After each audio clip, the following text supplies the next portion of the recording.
अस्सलाम वालेकुम। आज मैं आपके लिए लेकर आई हूँ यह खूबसूरत बेबी गर्ल फ्रॉक, जिसमें हैवी घेर, खूबसूरत प्रिंट वाले बाजू और ट्रेंडी फैब्रिक स्टिकर वर्क किया गया है। ये फ्रॉक 1 से 1.5 साल की बेबी गर्ल के लिए बेहतरीन पार्टी वेयर डिजाइन है।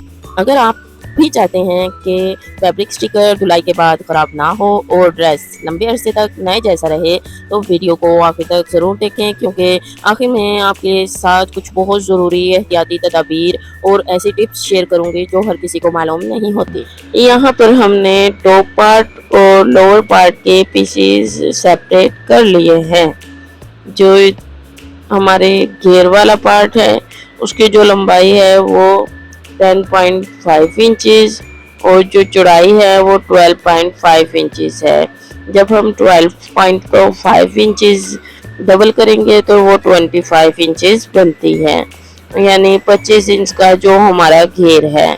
इतने घेर वाले फ्रॉक मोस्टली बहुत ज़्यादा यूनिक और प्यारे लग रहे होते हैं। अब जो फ्रॉक का टॉप बॉडी पार्ट है उसकी जो लंबाई है वो 9 इंचेस है और जो चौड़ाई है वो 6 इंचेस। 6 इंचेस को जब हम डबल करेंगे तो 12 इंचेस चौड़ाई है। यहाँ पर हमने शोल्डर के लिए 4.5 इंचेस और बाजू के लिए हमने 5.5 इंचेस का निशान लगाया। इन दोनों निशानों को स्केल की मदद से ड्रा कर दिया। चूँकि हमने फ्रिल ऐड करनी है तो फ्रंट और बैक को डीप या फ्रंट को डीप और बैक को थोड़ा कम नहीं रखूँगी। यहाँ पर हमने हाफ इंच का निशान लगाया। 2 इंच बाजू नेक के लिए निशान लगाएंगे और 2 इंच ही हम डीपनेस के लिए निशान लगाएंगे। अब हम इन दोनों निशानों को स्केल की मदद से ड्रा कर लेंगे। पहले मैंने 2.5 इंच का निशान लगाया था, फिर मैंने उसे 2 इंच में लगा दिया। 2.5 इंच का निशान 1 से 1.5 साल के बच्चे के लिए ज़्यादा डीप रहता है। यहाँ पर हम हाफ इंचेस डाउन करेंगे। यहाँ पर हम 1.5 इंचेस बैक नेक के लिए निशान लगाएंगे। बैक नेक को हम राउंड करेंगे और जबकि जो फ्रंट नेक है वो स्क्वायर ही रहेगा। यहाँ पर मैंने निशान लगाया, लेकिन निशान जो है रात 1:30 बजे का टाइम था जिस टाइम मैंने स्टिचिंग की। दिमाग थोड़ा ऐसे ही था, उसके लिए माजरत है। हम फिटिंग हाफ इंच डाउन करते हैं। इस तरीके से फिटिंग का निशान लगाएंगे। हमारी जो ड्राइंग है वो कंप्लीट हो गई है। अब हम अपने लाइंस के करीब करीब कटिंग कर देंगे। इस तरीके से हमारा जो टॉप पार्ट है फ्रॉक का वो कट चुका है और हम इजीली अपने फ्रॉक को इन मेथड्स को फॉलो करते हुए बहुत ही यूनिक और क्लासी बना लेंगे। ये फ्रॉक बिल्कुल रेडीमेड लग रहा है। इसे देखकर किसी ने ये नहीं कहा कि ये घर पर सिला हुआ है। लोअर पार्ट हम एज इट इज रखेंगे, उसमें हम बड़ी बड़ी प्लेट्स ऐड करेंगे।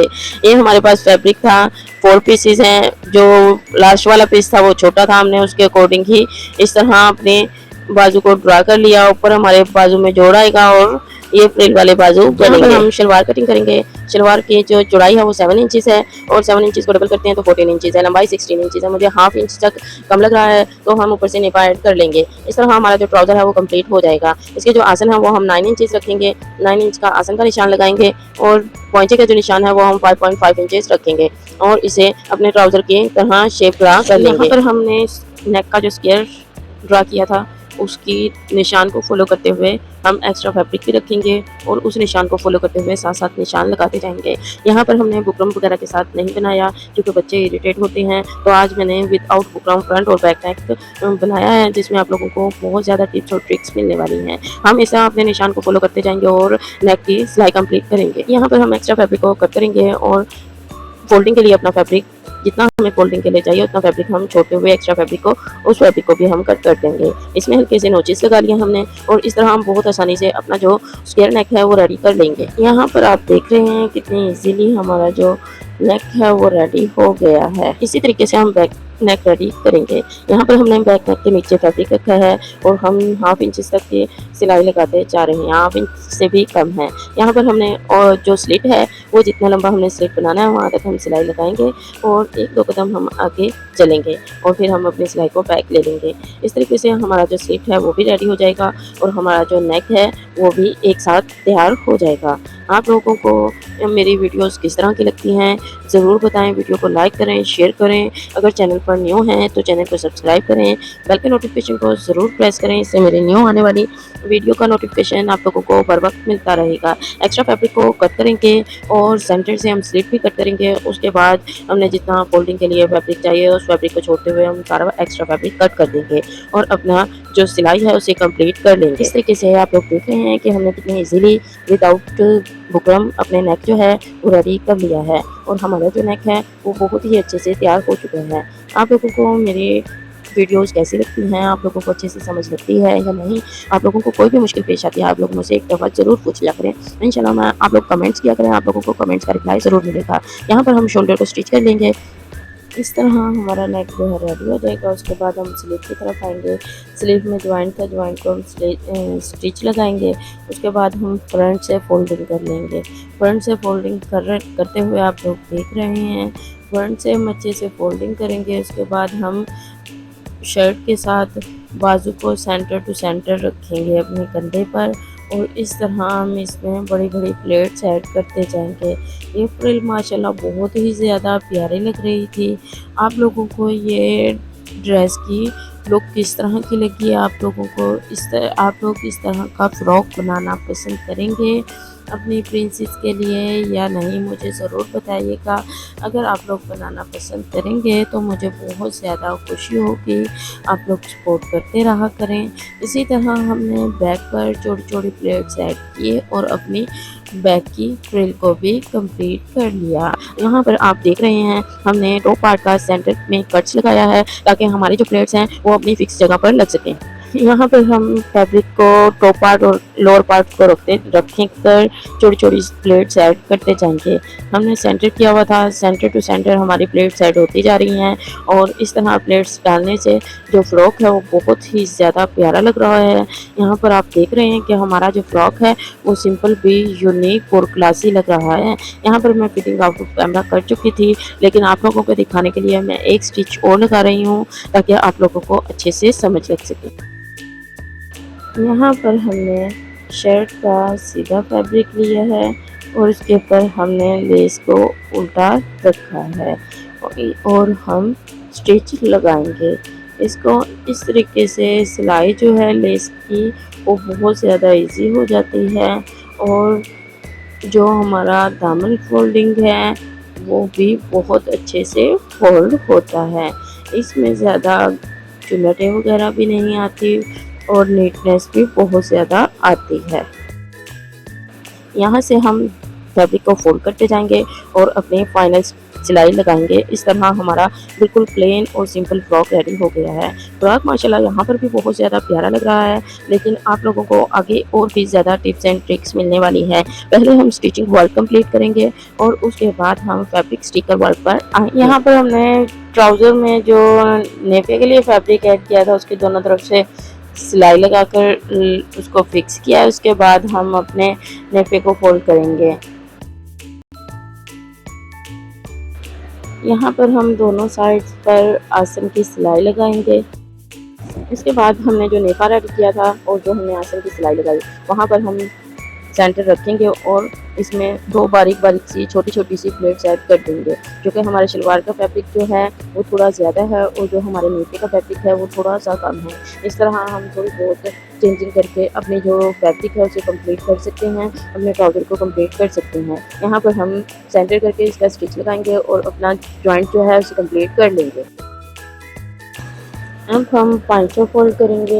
पांचों को फोल्ड करने के बाद हम इसको मेन स्टिच लगाएंगे और अपना जो ट्राउज़र है उसे कंप्लीट कर लेंगे। इसके बाद हम जो फैब्रिक स्टिकर पर आएंगे वहाँ पर आप लोगों को बहुत ज़्यादा टिप्स एंड ट्रिक्स मिलेंगी और आप लोगों को बहुत ही एहतियाती तदाबीर मिलेगी। फाइनल लुक इसकी कुछ इस तरह की है। इस ड्रेस को प्लेन भी रखा जाए तो माशाल्लाह बहुत ज़्यादा प्यारा लगेगा और हल्का फुल्का स्टिकर ऐड कर सकते हैं तो उससे और ज़्यादा ग्रेस आ जाएगी। यहाँ पर हमारी जो शर्ट फ्रॉक है वो कंप्लीट हो गया है। ये हमारा स्टिकर है जो हमने ऐड करना है। इसे हम एक दफ़ा मेजर करके देखते हैं। यहाँ तक मैं इसे लगाना चाह रही हूँ लेकिन जब हम लंबाई के रुख लगाएंगे तो हमें इस लाइन तक ड्रा करना है।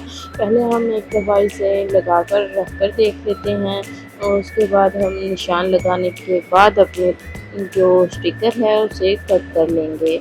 यहाँ पर हम देखेंगे कि हम इसे जितना हो सके इसे 1 या 2 पॉइंट पर रखें, इससे ज़्यादा पॉइंट्स पर ना रखें और आपका स्टिकर ख़राब होने का सवाल ही नहीं पैदा होगा। इस तरीके से हम इसे लगाएंगे, थोड़ी देर स्प्रे देंगे और उसके बाद जो ऊपर टिश्यू है उसे रिमूव कर देंगे, जैसा कि आप लोग देख रहे हैं। इसे मैंने 10 से 15 मिनट तक रिमूव किया है।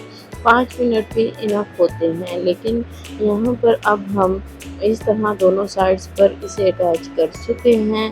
इसी तरह हमने इसकी लंबाई के रूप इसकी मेजरमेंट करने के बाद स्टिकर को कट करना है और इसे फिक्स करना है। अगर आप लोग यहाँ तक मेरी वीडियो देख रहे हैं तो वीडियो को ज़रूर लाइक करें, चैनल को सब्सक्राइब करें, बेल के नोटिफिकेशन को प्रेस करें ताकि मेरी न्यू आने वाली वीडियो का नोटिफिकेशन बर वक्त आप लोगों को मिलता रहे। यहाँ पर लगाते वक्त हमने जो एहतियात करनी है, हमने ये करनी है कि हमने इसे ज़्यादा हीट नहीं देनी। इसे हमने एक नॉर्मली हीट देनी है। तकरीबन आप 1 से 2 पॉइंट पर रखकर अपने स्टिकर को फिक्स कर सकते हैं। यहाँ पर आप देख रहे हैं कि नेक का अभी हमने टिश्यू ऊपर का नहीं उतारा और हम इस तरह ये जो हमारी टिश्यू वाली पट्टी है ये हमारे घेर पर कंप्लीट नहीं हो रही थी, तो इसका भी मैंने एक हल निकाला है। इस तरह हम इन फ्लावर्स को कट करेंगे। या आप देख सकते हैं कि एक गेट का फासला अभी हमारे घेर में रह रहा था, तो इस तरह अगर हम जस्ट नेक पर लगाकर छोड़ते तो बुरा लगता। मैंने इस तरह तमाम फ्लावर्स को कट कर लिया। अब पहले इन फ्लावर को रफली कट किया गया था, उसके बाद मैं आप लोगों के सामने इन्हें मेक करके भी दिखा रही हूँ, जिससे ये हमारे पट्टी में से कटे हुए बिल्कुल भी नहीं लग रहे और लग रहा है कि इसी सूरत में हमें छोटे छोटे से मोटिव्स मिले हैं। इस तरह आप भी छोटी छोटी टिप्स और ट्रिक्स यूज़ करके अपने ड्रेसेस को चार चांद लगा सकते हैं। ज़रूरी नहीं है हमें जो चीज़ जिस तरह मिली है, अगर पट्टी की सूरत में मिली है तो हमने उसे पट्टी की सूरत में ही ऐड करना है, हम उसे किसी भी तरह ऐड कर सकते हैं। अब हम इन छोटे छोटे मोटिव्स को अपने घेर पर रखेंगे, सिलाई से 1/2 इंच तक ऊपर रखेंगे, मतलब हमने इसे 1 इंच ऊपर रखना है और तकरीबन 2 फिंगर्स तक का फासला देते हुए इसे पेस्ट करते जाएंगे। हम साथ के साथ इसके ऊपर का जो प्लास्टिक टाइप शीट है वो नहीं उतारेंगे। हम एक दफ़ा इसे फिक्स करेंगे, इसे ठंडा होने देंगे और उसके बाद जब ये ठंडा हो जाएगा उसके बाद हम अपनी शीट को रिमूव कर देंगे, जिससे ये हमारे फैब्रिक स्टिकर आसानी से हमारे फैब्रिक पर स्टिक हो जाएंगे।